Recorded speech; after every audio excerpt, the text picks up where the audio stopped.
Good day, everyone. Welcome to another Live with Kevin, another podcast. It's been a couple of weeks since we've done one, and it's going to be another week or two before we do more. Why? Well, mostly because I'm finishing the manuscript for my next book, and that's taking my time, and because we typically stay far enough ahead with these that for the podcast itself, that it isn't a problem. But I'm so glad that you're with us, whether you're watching us live, whether you're watching us later. Let's dive into today's episode. If you're with us live, I hope that you will start by saying hello and telling us where you're from in the comments section of whatever social platform you're on. That lets my guest and our guest and I know who's with us. We'd love to have you do that. And of course, since you're here and once you've gotten used to typing that, then I hope that you will imagine that you're joining us for a cup of coffee around a table. And so if you were doing that, even if you were sort of listening into the conversation from Pete and I, if you had a question, you would ask it. If you had a comment, you would share it. If you had an idea, you would offer it, right? So do that here, just like you would do that if we were around the table. Doing that will make this for a better conversation. You'll get more from this. And eventually, this will be a better podcast episode too. If you didn't know that this is eventually going to be on the Remarkable Leadership Podcast, look over my shoulder. You will see that. And if you're watching this later, you can always go find the Remarkable Leadership Podcast at remarkablepodcast.com. But since this will also be on the podcast, everything I've said so far won't be there. So what I'm going to do is a countdown, and we will kick that off officially, where we will trim the video and audio for that. Starting for you, Marissa, in 3, 2, 1. What happens when you get that first or next promotion as a leader? Are you ready for that? For what our guest calls the leadership shock? Today, we're talking about transitioning well and leading better wherever you are in your career.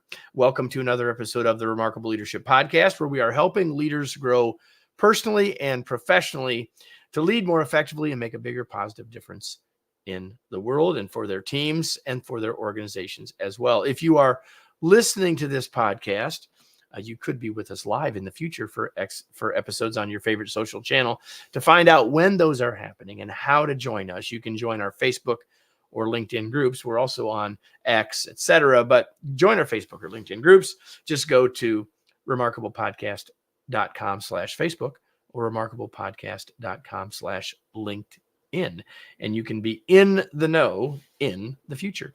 Today's episode is brought to you by our Remarkable Masterclasses, picked from 13 important life and leadership skills to help you become a more effective, productive, and confident leader while overcoming some of our toughest challenges as a leader. Learn more and go sign up at remarkablemasters.com. And with that, let me bring in our guest. So if you're with us on video, you can see him. Let me introduce him to you. His name is Pete Steinberg.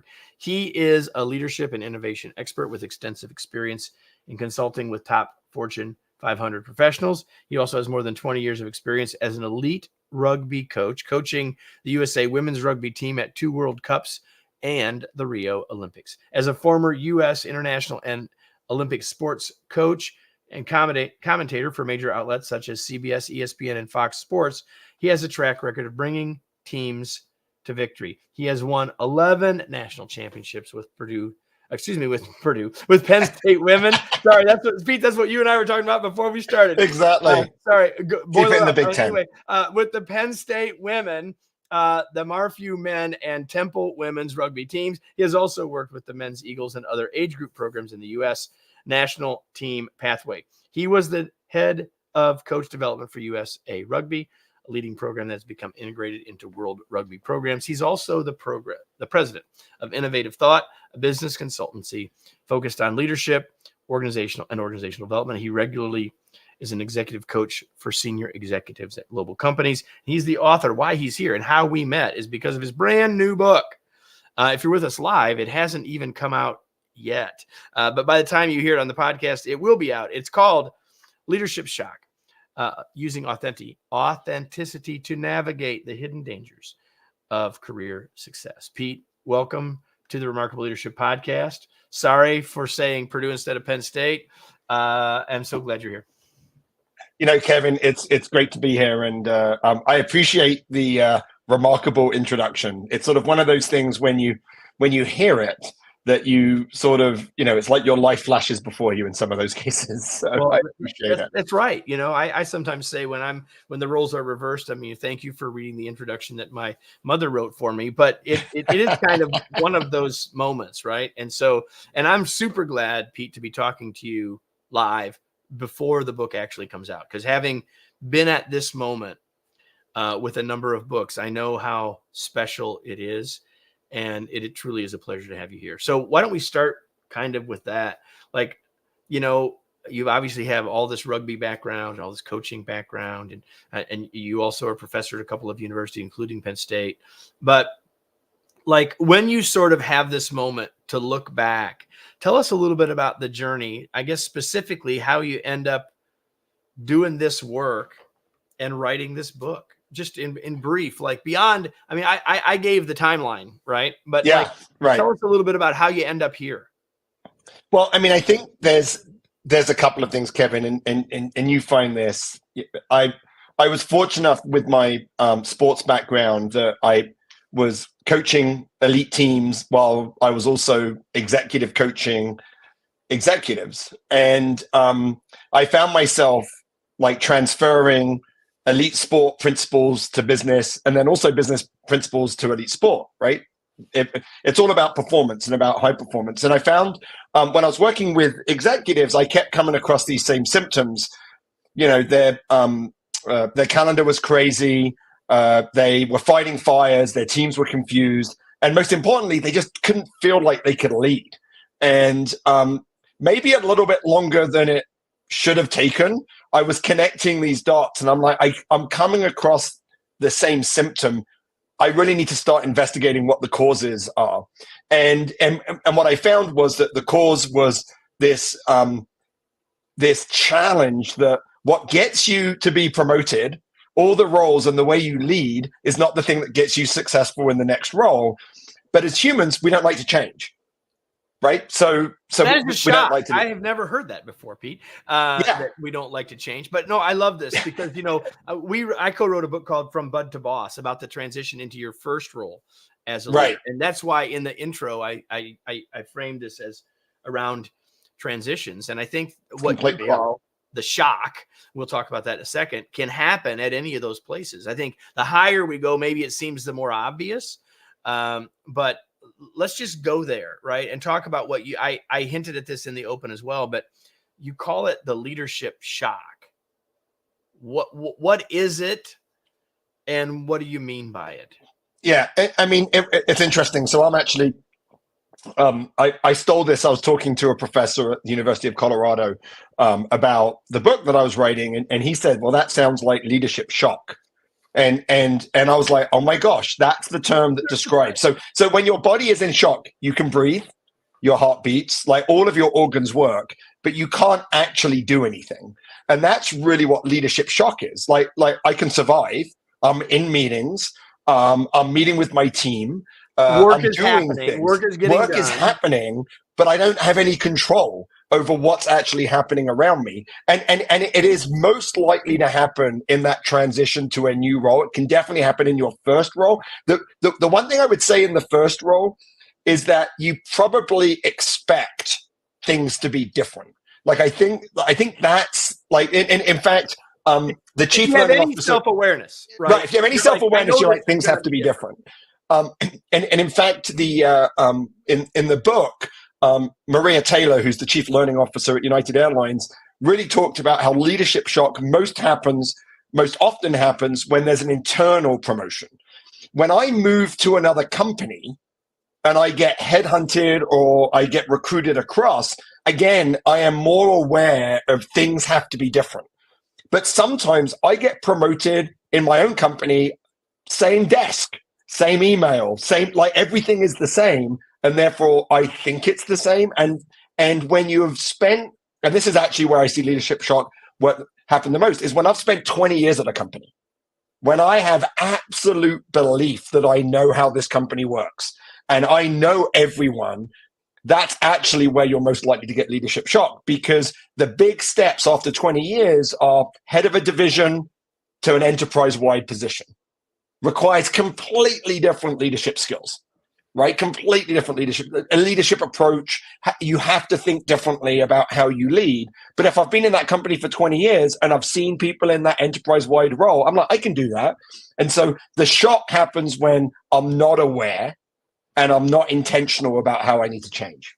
So it's about a blind spot. It's about, and you're basically describing in this conversation and in the book the fact that this is predictably going to happen to you, as you've wisely said, especially in those situations. I just want to make sure that whoever's listening, that it can still happen, or you could see it around you. Here's the question then, because you've now set the table for when it may be at its worst, right? Or when it's most likely to happen. But how do we know if we're in it? Because like you said, if we're in shock, we can still breathe. We can still, it's like you think about teams that are storming. I always say, work's still getting done. That's right. It's just really hard, right? Like, how do we know when we're in the shock? Yeah. And I just want to be really, like, you're absolutely right. Like we, often, and if you read the book, it's about someone who becomes CEO, but leadership shock happens in it's a continuum, right? Because really, in the book is the authentic leadership model. And the authentic leadership model is a system that helps you be the best leader you can be, right? It doesn't matter where you are. I could be doing fine, but am I the best leader I can be? Am I spending the time where I should be spending? Like, it is that elite performer that wants to squeeze the most out of their leadership. And that's so to me, it's a never ending journey. And it's probably like, I have a scientific background, so it's probably an asymptotic curve, right? That you can improve. And so I think that we're always in some kind of challenge. Like it's hard with the dynamic. Leadership shock can happen when I get a new boss, right? Or when the organization around me changes. I have to be more intentional to change. What's been really interesting in the work that I've done as an executive coach is that the authentic leadership model becomes a mindset. And so there's a case study in the book at the back. There's like 3 or 4 real examples of people that I've worked with through leadership shock. And there's a woman there that just recently took her first VP role. And I was talking to her and she said, oh yeah, I went back and I looked at my authentic leadership model. Like, unfortunately, Kevin, she doesn't need me anymore. Like, it's a really bad coaching business model. No, it's a good. She's like, no, she has the think. She knows how to think through it. So once you actually get that awareness, I mean, I talk about metacognition in the book. Once you actually develop the skills to be not just reflective, but thinking about why you believe the things that you believe, you will automatically recognize the symptoms of like, oh, I can't do that. Oh, why am I thinking that I can't do that? What is it? And it's that skill and that mindset that helps you continually evolve as a leader and be at your best. Yeah, I'm so glad that you mentioned mindset, because I think there's a whole lot. I mean, there's practical stuff throughout this book, and we're going to talk about some of the components of the authentic leadership model, although we don't have time to do them all. Besides, you'll need to get a copy of Pete's book called Leadership Shock. So you make sure you do that.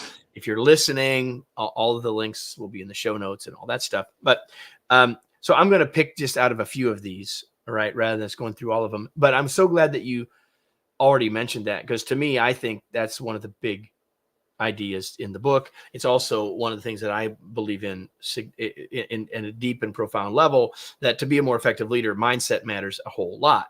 Yeah. And so, I'm just going to say some of the first 3 pieces that you talk about in the model are purpose, role, expectation, and vision.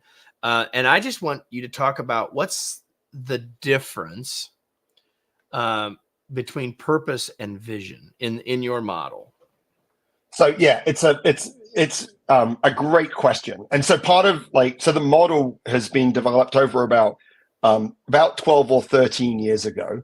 But the idea of it being authentic is that if you base it in some of your fundamental beliefs, then it allows you to lead an authentic way. And when you lead in an authentic way, it's much more sustainable, right? If I try and lead like someone else, it doesn't work. So purpose for me is a fundamental drive about what's the impact you want to have in your life, right? Where do you want to have that impact? It's much more holistic.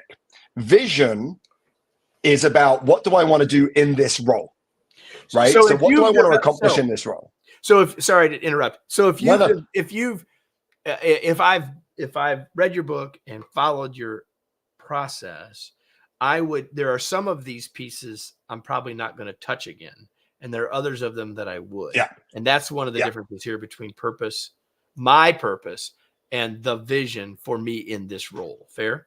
I think that's absolutely correct. And I think that, but what I will say is that the development of the model is iterative, right? So you would always go back and say, okay, so here's my vision.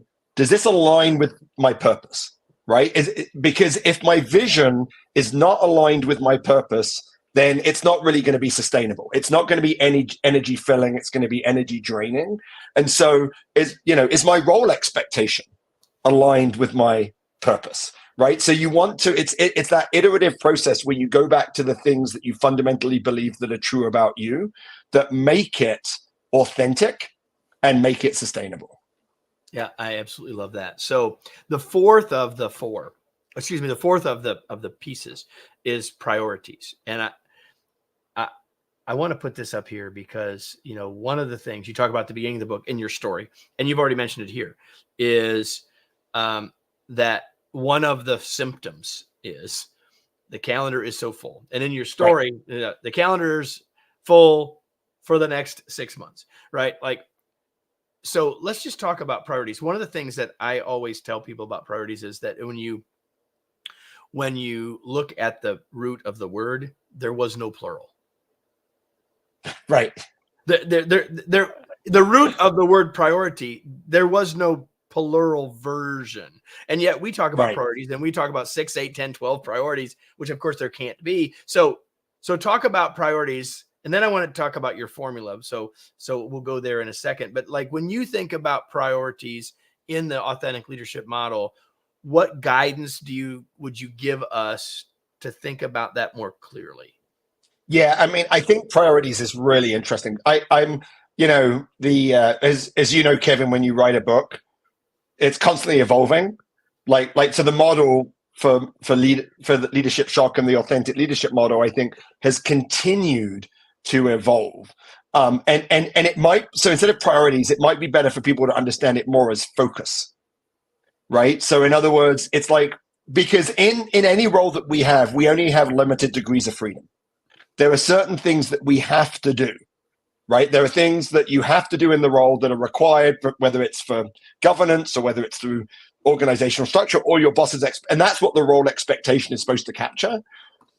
But outside of that, you actually do have some agency about where you spend your energy and spend your time. And so the question becomes, what are the areas of focus and therefore the priorities, right, that you want to spend your time on? And these can be pretty dynamic, right? And so when you think about it, you say, hey, we have purpose, and this is sort of when we kind of get to the formula, but we have purpose, we have role expectation, we have vision. Using those three inputs, I should be able to identify where do I need to look at my priorities, and in most cases, it's the new things, right? Or it's the things that I'm not going to focus on, right? So it's sort of like when you think about priorities, it's here are 3 things that I am going to do, and here are 3 things that I'm not going to do.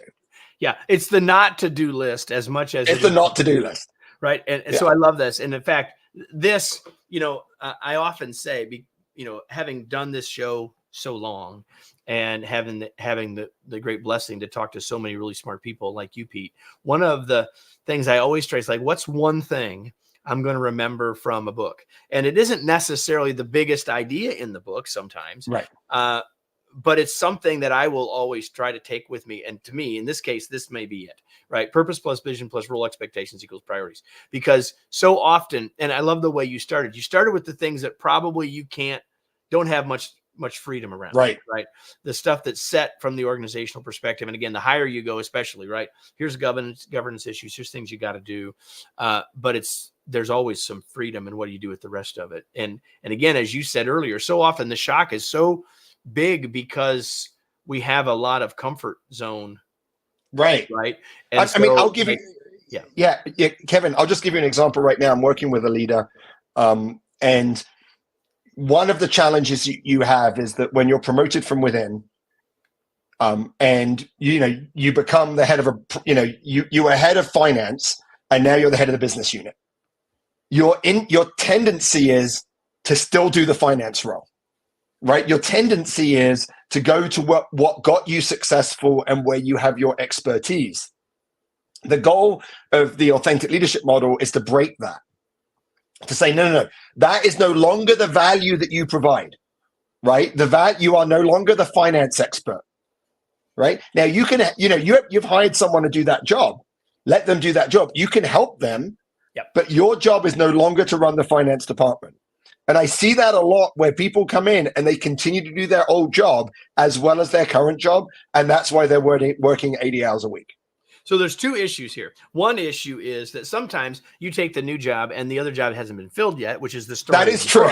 So you're forced to do it, but that isn't always the case. And I always say to people, like, when you get promoted, what are you reading now? Like, if you're using your example, if you're still reading the finance magazines, you got to be really careful. Like, if you want to read those, that's okay, but they shouldn't be at the top of the stack, right? You need to be reading something. You need to be reading the industry stuff. You need to be reading something else. You need to be reading Pete's book. You need to be watching this podcast. My point is the inputs have to change because the inputs are going to have so much to do with the outputs. Yeah. And I would actually argue, and there's a really interesting model on vertical leadership development. And vertical leadership development says you have to open your aperture to new parts of information, right? You have to have a broader information. When you go from the head of finance to the head of the business unit, as the president of the business unit, you actually have to have a lot more data than you had before. And you have to find ways to be able to access that. And that can also be a source of leadership shock, because what happens is you get just paralyzed by everything that happens, right? Because now you have so much information, it's all data you haven't seen before, and it's really challenging. And so I love that idea of, like, what are you reading? Because it really links to opening up that aperture, and it breaks a habit, right? It breaks a habit of what you've done in the past, and it opens up new opportunities to develop new habits. So one more thing on that point, and I will absolutely get this number wrong. And if someone who's watching live has the right number, you can put it in there. But the famous line from Warren Buffett is how many hours a day he's reading. And it's like 6 or 8 or whatever. The number doesn't matter, except that it's so much bigger than any of ours. And so my point is, and it could be reading, could be listening. Like, my point is, if you say, I don't have time for any of that, there's no way you can be leading effectively, because if you're not spending time taking in new stuff and thinking, especially as you get higher in the organization, like, and so if you're not making time for that, if that's not part of that priority, there's a problem. Yeah. And I think that's really interesting, because in the work that I do with executives, and you read about it in the book, like, when I start working with someone in shock, the hardest thing is to find time to meet them, right? like you actually just can't find. They're literally like, well, I would like to meet you. I'm working with someone now. I spoke to them at the beginning of March. They want to work with me. Like, we're talking about June. And I'm just like, okay, that they are the right client, though. That's right. I'm like, okay, you're someone I should work with. And the trick is, once, so there's really an application, a very tactical application piece, right? That comes out when you get your priorities and you get your areas of focus. And that is an analysis of your calendar, right? And you go through your calendar and you say, how much time am I spending on my areas of focus? Like, how much time am I spending on the areas I don't want to focus on, and who am I delegating that to? Like it's not that work isn't going to get done, but it's really, I need to empower someone else to do that. So if I'm that president of the business unit and I came from finance, I need to make sure someone can do that finance thing, so I don't have to worry about that finance thing, right? And it can become really powerful. I mean, I remember I worked with a CEO, and he had 18 direct reports when I started working with him. And after he'd done his authentic leadership model and he had his prioritizations, He elevated the COO role and he had 6. And the COO had 12, right? Like, because he's like, that, all that stuff that's over there on operations, that's not where I want to spend my time. That is not where my focus is. It's not the impact that I want to have in my role. And being really intentional about what's the impact you want to have means not doing some things so you can find time to do that impact. So we are already running shorter of time than I would like to at first have been. There's 3 more parts to the model. The value that I bring, beliefs, and principles. And I told myself I wanted to make sure we talked about beliefs and principles. So talk about each. And again, I'm going to kind of do it like I did with earlier. Tell us the difference between my leadership beliefs and my leadership principles. So this is great. So this again makes the whole model kind of, it has to work together, right? Because the vision and my purpose, right? So we talked about that, and the role expectation means that there are certain outcomes I'm trying to get to, right? And therefore I need to change the kind of leader I am. So when we talk about leadership principles, we're really talking about what kind of leader do you want to be? But that kind of leader I want to be has to be founded in something that's true about myself. And what's true about myself are really 2 things. One is, what is my belief about leadership? So fundamentally, what do I believe great leaders do, right? And why do I think that? And because if I ground in my leadership beliefs, again, my leadership principles, the way I lead will be sustainable.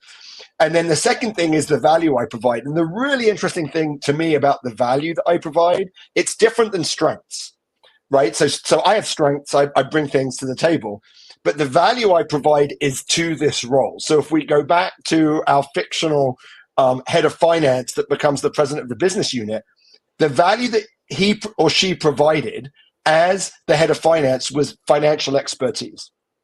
But the value that they provide as the president of the business unit is not that. It has to be something different. It has to be something else. So you actually have to, with many of my clients, I have to help them think through, actually, what is the value? Like, my identity is being as a finance expert. Yes. Right. And so now I have to redefine that.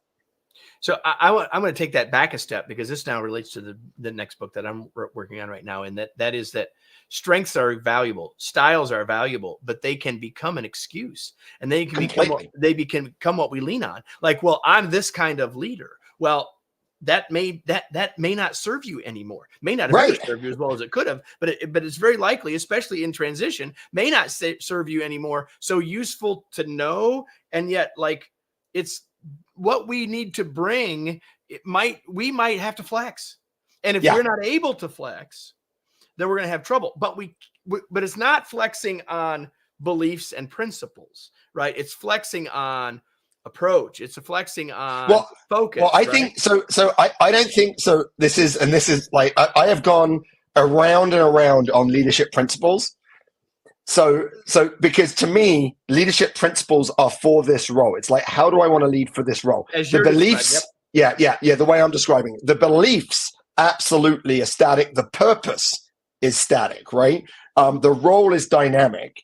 And the principles, which is the way I need to lead in this role to get to fulfill the vision that I'm trying to have. So, a great example, and we'll go back to our fictional finance. The head of finance, could have been quite directive in that role, right? Telling people what to do, to kind of. But now I'm the president of the business unit.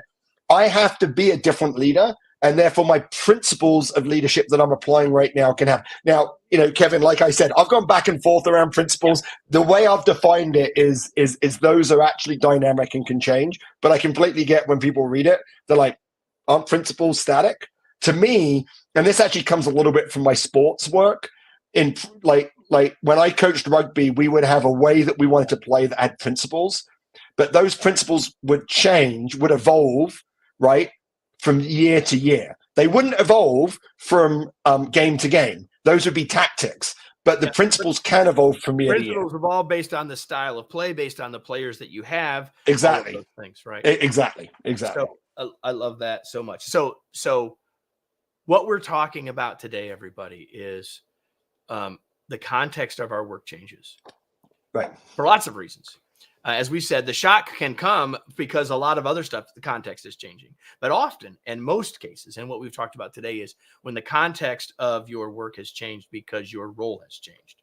Right. And then, one of the things about this model that I think is so valuable is that there are some things that don't change.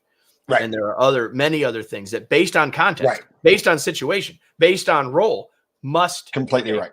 And we must be clear about what changes and is unchanging and what we must flex if we want to ultimately be successful. So this is really about taking control.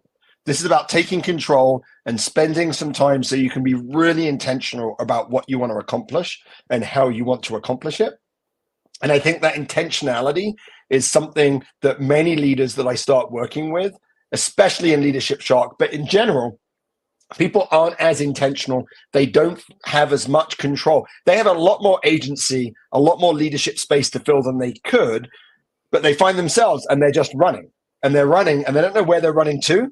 And they don't know how they're supposed to run, but they're just running. And so finding the moment to be able to stop. And this is probably the big thing I would say is when you read the book has embedded in it, it's kind of like a self-help book, right? At the end of each chapter, you can work through these different pieces. And the only thing I ask is you just give yourself space to do that in a meaningful way, right? This is not a trivial exercise to be authentic and to really understand. It has to take time. And if you don't take time, you won't get there. Right. You just won't. It's an investment. I've got a couple other questions to ask you before we sure. finish, Pete. One is, and I'm shifting gears now because I think that we just put a pretty good bow on our conversation and on the book and the big ideas that we wanted to talk about today. So I have a couple other things before we go. One is basically two questions I always ask. And the first one is, Pete, what do you do for fun? What do I do for fun? So first of all, I love the work that I do. Love it. Like when people talk about retirement, I don't understand how I would retire. But probably the most fun thing is stuff I do with my kids. I'm a late starter when it comes to kids. So I have a 4-year-old and 7-year-old. So that is probably one of the most fun things. But I actually like trying new things. So I actually like just doing things that I don't know I can do. Like I learned to ski at 47, never skied before, and now I can ski. And now I'm wondering, I'm like pickleball. Let me try pickleball. Like, and then I'm probably gonna get bored of pickleball, but like trying new things that I haven't done before are things that I like that because I like it forces me to grow. And so both my kids, which is always all new because every moment you interact with them, it's new stuff. But then actually doing new things is probably something that is most fun for me. And the only thing you knew I was going to ask you is this question, which is, what are you reading these days? Or what's something you've read recently, Pete? So I have 3 books like on my desk that I've started. I don't finish books, which is a real problem. And I actually wrote Leadership Shock so it could be finished. So it's a story. Business books definitely don't. Like I read 2/3 of it and I've got it. Like I don't generally finish the business books. So it's a fable. So hopefully, and there's a twist at the end. So if you're going to buy it, there's a twist at the end of the story. Read till the end. But there's 3. So there's one that's called Science Fiction. So I'm a failed scientist. So I love data. And science fiction is about, unfortunately, how you can't really trust any academic research. So it's by a guy called Stuart Ritchie.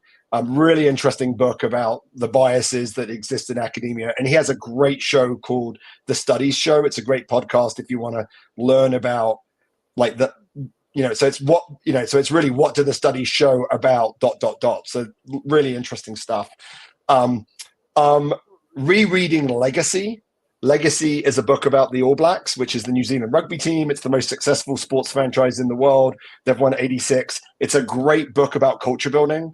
And so I'm rereading that right now. And then on my book that I haven't started is a book called Slow Horses, which is an Apple TV British spy series, which is amazing. And so I thought I'd grab the book and I would read it. So that's my fiction.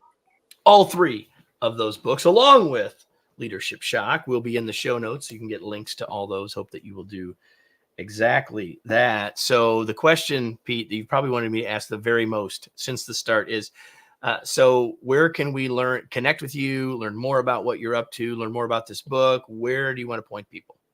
Well, I love it when people connect with me on LinkedIn. So LinkedIn's probably a good spot to kind of capture kind of like some of my thinking. You can go to petesteinberg.com. I have a newsletter that comes out that dives deep into leadership shock. So you can definitely find me there. So those are probably the two best places. If you want to follow some rugby commentary, then you can follow me on Twitter, which is at PJ Rugby 9. But I'm not sure that that's really, I don't know that this is the right audience. You never know. You just You never never know. know, Pete. You never know. And you hinted to me that there's a podcast series that you're going to host coming out. There is a podcast series that will be coming out. Sure. Yeah. At PeteSteinberg.com. Called Leadership Shock. Yeah. And it'll be on petesteinberg.com. Thank you. All right. So everybody, now I have a question for all of you before we go. The question that I ask you every week. And it's simply 2 words. Now what? So you've had the chance to listen to our banter for the last 30 minutes or so. You've had the chance to get some really good ideas to consider. We've talked about things like priorities and focus and outcomes and beliefs and principles and the differences. We've talked about strengths. We've talked about styles. We've talked about leadership shock. But it's the question for you is, what are you going to do with what you got? Because if you don't take some action, just as Pete said, at the end of every chapter, there's action to take. If you don't take some action from this, hopefully, like I hope that you found it engaging. I hope that you found it enjoyable. I hope you found it interesting.